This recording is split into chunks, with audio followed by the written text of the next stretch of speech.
When you see around the globe the maldistribution of wealth, the desperate plight of millions of people in underdeveloped countries, when you see so few haves and so many have-nots, when you see the greed and the concentration of power within, did you ever have a moment of doubt about capitalism and whether greed's a good idea to run on? Well, first of all, tell me, is there some society you know that doesn't run on greed? You think Russia doesn't run on greed? You think China doesn't run on greed? What is greed? Of course, none of us are greedy. It's only the other fellow who's greedy.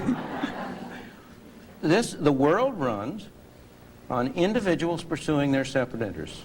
The great achievements of civilization have not come from government bureaus. Einstein didn't construct his theory under order from a bureaucrat. Henry Ford didn't revolutionize the automobile industry that way. In the only cases in which the masses have escaped from the kind of grinding poverty you're talking about, the only cases in recorded history are where they have had capitalism and largely free trade. If you want to know where the masses are worst off, it's exactly in the kinds of societies that depart from that.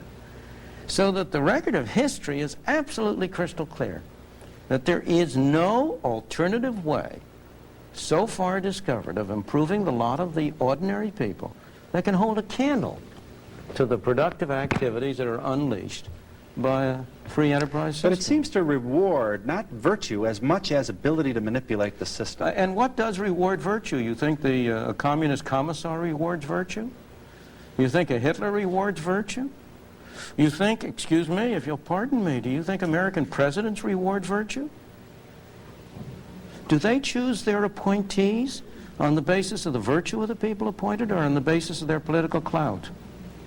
Is it really true that political self-interest is nobler somehow than economic self-interest?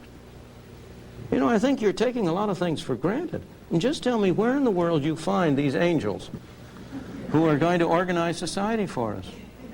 Well, I don't even trust you to do that.